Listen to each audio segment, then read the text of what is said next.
inferiores, com uma energia mais escurecida, densa. E será que não está funcionando? E de vez em quando passava alguns luminosos, já com uma energia mais trabalhada. Então eles passavam e todos já sabiam que esses luminosos estavam ali naquela região para o serviço espiritual. Então eles estão lá num papo gostoso, a gente conversa mesmo no meio da rua, combinando um encontro de noite numa casa espírita, e de repente chega uma senhora e interrompe eles. Eu estou com cola, viu, gente? A Justina. Então a Justina chega e fala: Alexandre, eu preciso da sua ajuda, e o meu filho Antônio piorou muito, e apesar de tudo que eu venho falando com ele, ela desencarnada, intuindo, falando, intuindo, né? Ele continua nesse mundo de muita preocupação, e você tem condição de me ajudar. Ele não está no momento de desencarnar. Eu preciso ainda de mais uns 2 meses para ele resolver algumas questões muito importantes. Então Alexandre entende que era um momento muito importante, e eles vão em direção da casa de Justina. Então ele conta que Antônio vive nos círculos de pensamento desregrados, apesar de ter um bom coração. As preocupações são descabidas. A gente percebe se vocês vivem nisso, porque eu me encaixei direitinho. Angústias desnecessárias. Então, o que acontece? Nós temos uma energia de Deus, uma energia da criação, uma energia vital. Ela é disponível para todos nós. Mas também nós temos o livre-arbítrio. E esse livre-arbítrio nos coloca na escolha de usar essa energia que está disponível em abundância no bem ou no mal. Quando usamos no bem, então, cada vez mais, criamos coisas boas, nos sentimos felizes, vitalizados, energizados. Mas na hora que criamos uma ação, seja mental, física, seja qualquer ação, uma ação que não é positiva, ela cria também uma reação, né? Se o positivo cria uma reação positiva, o negativo vai criar uma reação negativa. Então olha que bacana, gente. Deus é tão bacana. O que ele fez? Ele falou: bem, se todo mundo seguir as leis espirituais, fizer a escolha do livre-arbítrio de ir para o bem, para o amor, trabalhando as leis espirituais. Alguém sabe que as leis espirituais quais são? Algumas?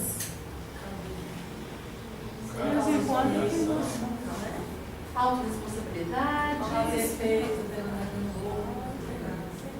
lei do amor, lei da autorresponsabilidade, da fraternidade, da causa e efeito, lei da balança, lei da gangorra. Então é fácil, né, gente? A gente vai, segue as leis espirituais, vamos viver em abundância, cheio de energia vital, vamos nos sentir cansados, tristes, desenergizados, porque estamos no fluxo, voltando para casa, voltando para Deus. Ou vamos ao contrário do núcleo, ao contrário das leis, e distanciando de Deus. Então Deus tem uma ideia. Imagina, né, que deve ter. Tem uma ideia. Bem, para os meus filhos não perpetuarem esse mal, não ficarem afastando e depois não ter jeito deles voltarem para perto de mim, o que vai acontecer? Se eu escolho usar a lei fora das leis espirituais, fazendo mal, causando mal para mim, se eu não sou fraterna, se eu não sou amorosa, eu fico incomodada, eu me sinto triste, eu me sinto desenergizada, meu corpo adoece. Então, o que acontece? Eu, pelo menos, quando eu estou nesse fluxo, eu estou me sentindo triste, eu não quero ficar nesse lugar. O incômodo é tão grande que eu tento uma outra direção. Aquele caminho não é o que eu quero. E eu, quando eu comecei a trabalhar isso, eu comecei a perceber, eu falei, gente, tem tantas áreas que tem dia que eu escolho fazer uma ação bacana em cima daquela área da minha vida. E tem dia que realmente eu dou uma resposta negativa. E quando eu dou essa resposta, eu me sinto extremamente incomodada. Eu fico extremamente assim, me sinto culpada. Então vamos lá. Então veio a criação. O Antônio, pegando essa energia da criação, fez uma ação mental. Então criou uma ação mental que se transformou em verdadeiras torturas, porque ele estava usando a lei do tempo e outras leis, quer dizer, em vez de eu estar presente, concentrada aqui, eu me preocupei com outras coisas que não eram aqui e agora.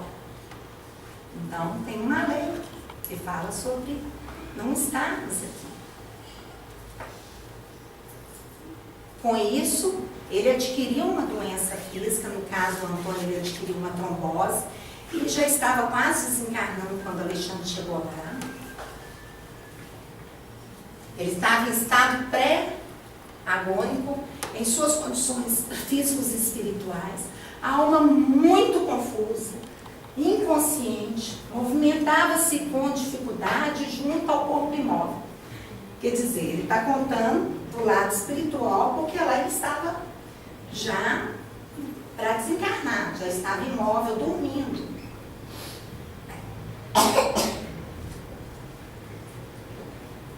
Então, Alexandre tocou o cérebro de Antônio e diz para Antônio: Antônio, mantenha-se vigilante, nosso socorro pede a sua cooperação.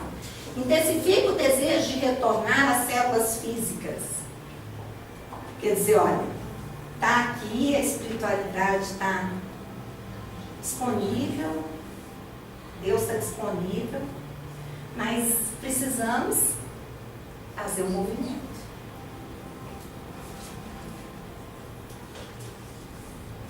Você foi acidentado pelos próprios pensamentos em conflitos injustificáveis. Suas preocupações excessivas criaram desorganização cerebral. Antônio, no imo das suas forças da consciência, colocou em boa posição para colaborar em favor de si mesmo.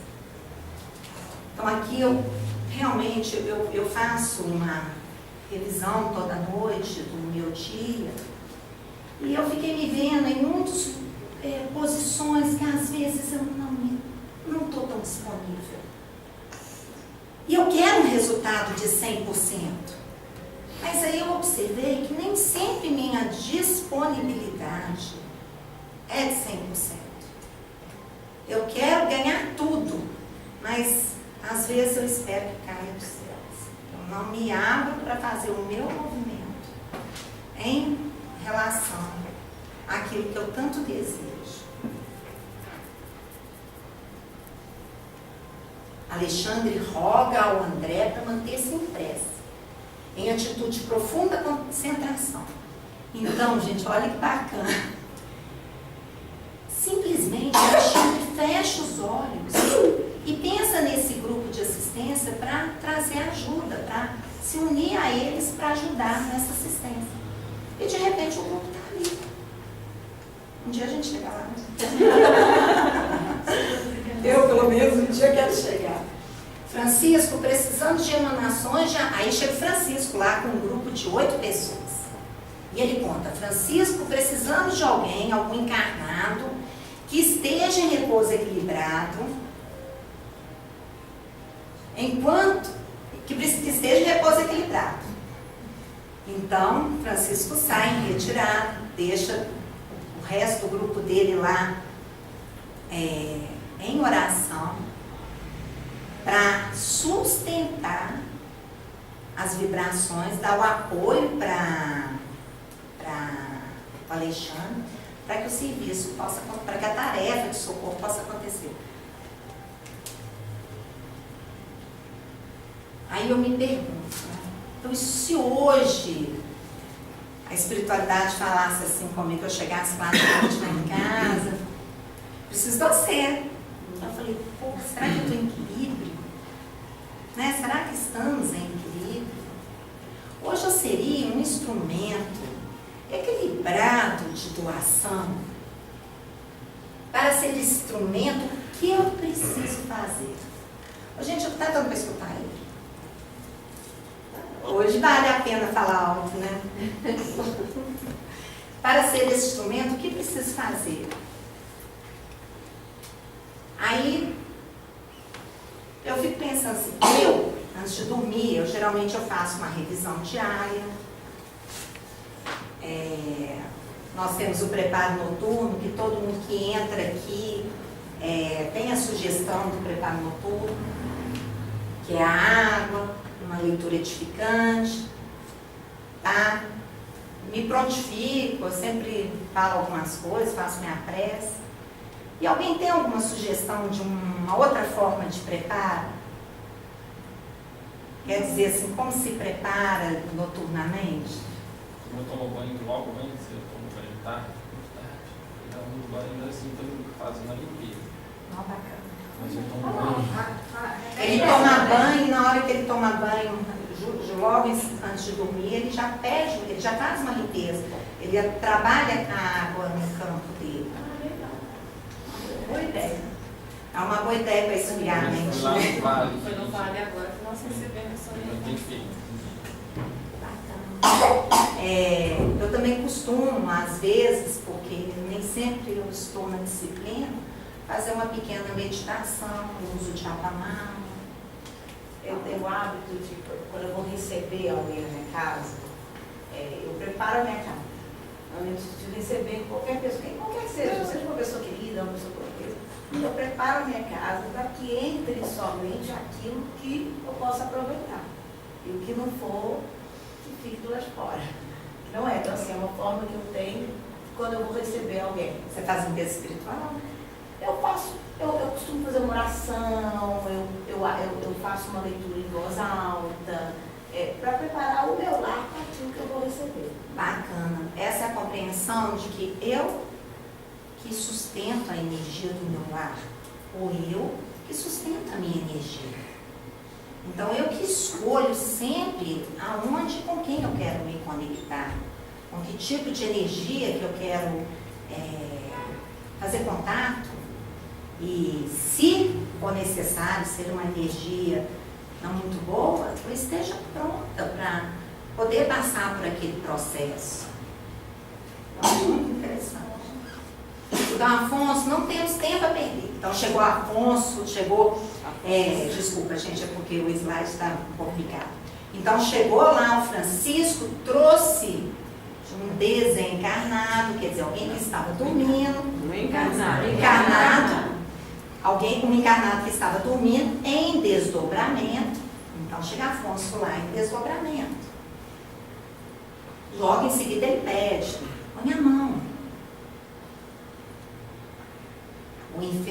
E mantém oração.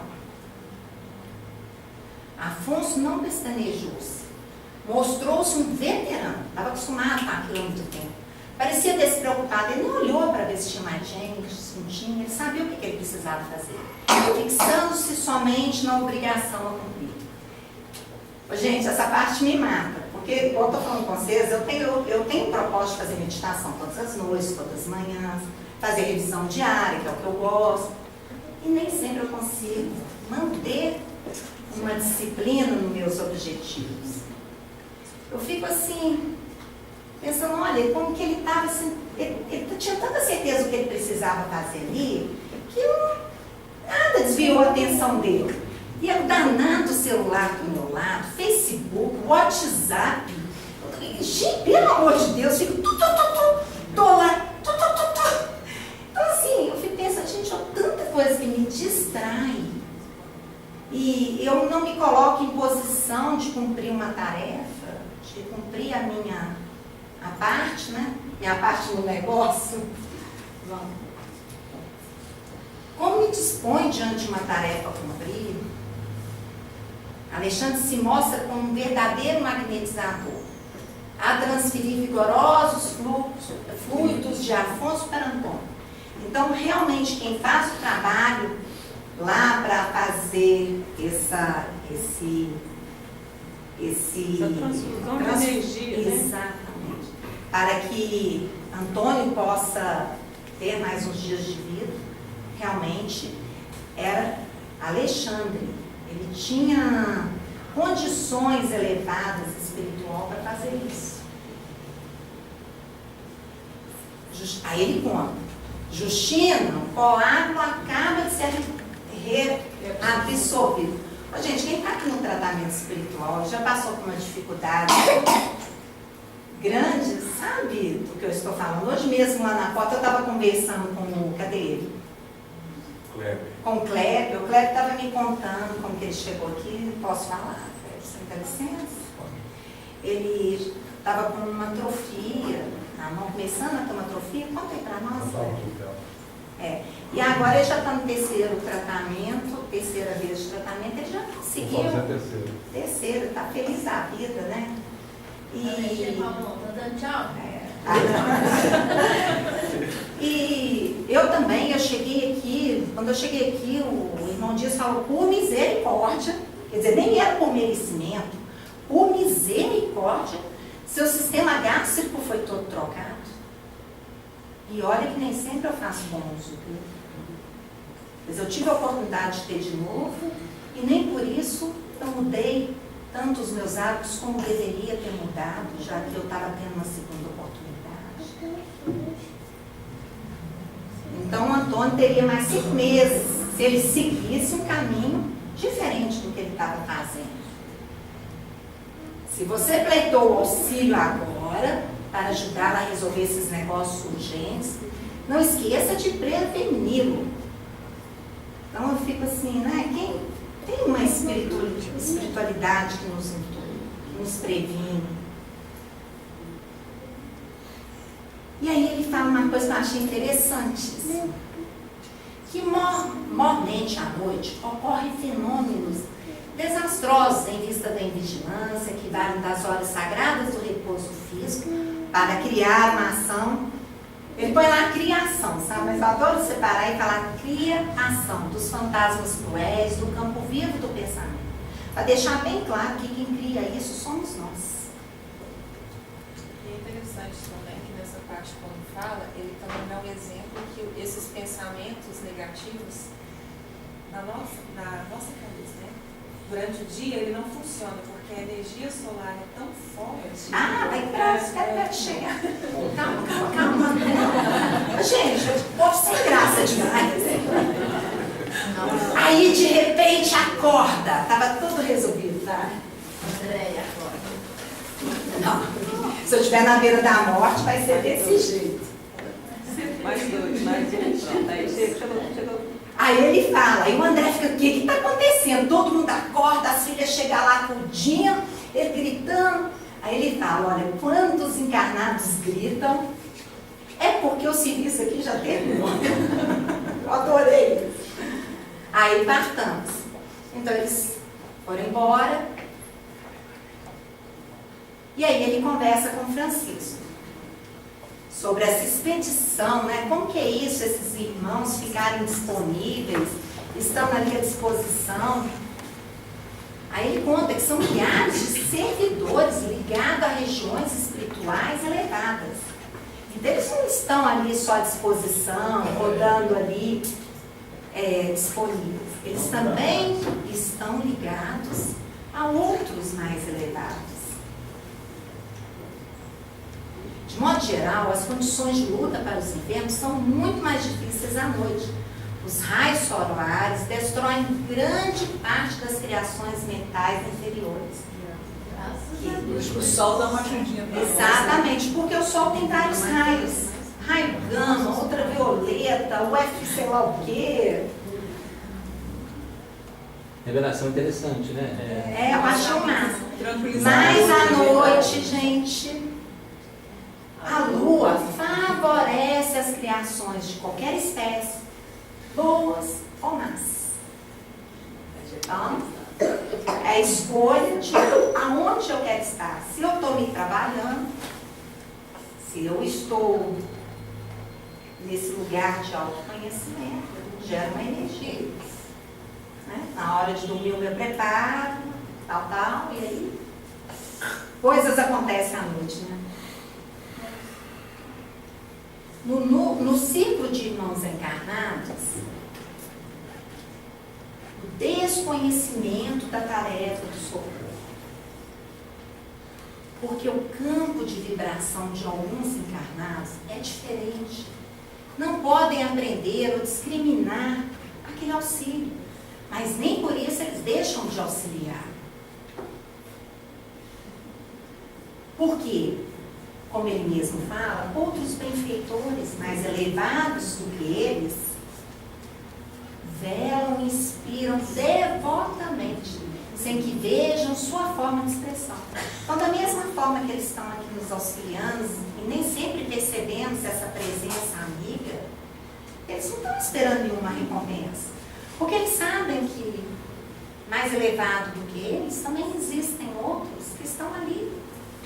E assim é uma cadeia, para cima e para baixo, né? Os que auxiliam alguém interessados no reconhecimento, quase sempre permanecem de olhos cerrados para o concurso divino do invisível que do mais alto recebe. Aí ele fala, existem que outros identificam a posição de benfeitores, mas nunca o recordam dos amigos sábios que oferecem a cooperação de planos superiores, sem deles reclamarem a mínima gratidão. Então temos que pedir, eu fico vendo, muitas vezes eu faço uma ação boa, às vezes eu faço e fico muito feliz de ter feito e não espero recompensa. Mas tem momentos que eu fico assim, pô, vai falar nem muito obrigado? Que coisa, né? Que gratidão. Já recebi a minha recompensa, né? No leito da morte, as criaturas são mais humanas e dóceis. A moléstia enfraquece os instintos mais baixos. Olha que bacana, gente. Atenua as labaredas das paixões inferiores. Desanimaliza a alma. A dor derruba as muralhas da indiferença, do egoísmo cristalizado e do amor próprio excessivo.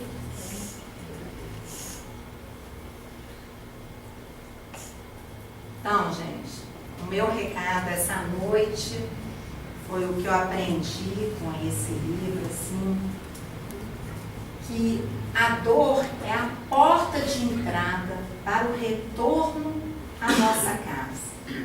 Que casa? Ao meu núcleo interno, ao meu núcleo divino, onde está Deus. Então, eu entendo que essa dor, ela é minha defesa para não aceitar as leis espirituais, para não aceitar esse caminho de redenção. A dor não é verdade. É aquilo que você precisa passar para atingir a verdade. Então, às vezes, eu preciso passar pela dor para reverter. Porque usamos a palavra lá, Valda, reconverter. Precisamos passar pela dor para fazer a reconversão do mal para o bem em nós, em cada um de nós. E é isso, gente.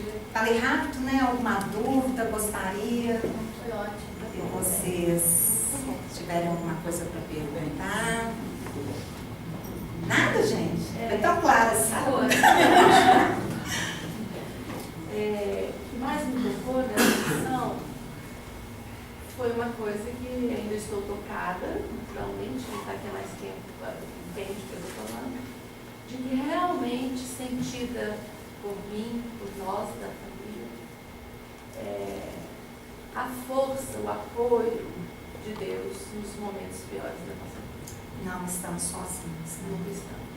Então, a gente acha que não vai dar conta, vem um estímulo, vem um anjo da guarda que nos dá a mão sem a gente perceber e a gente, eu tenho conseguido me sustentar nisso, né? Na força de Deus.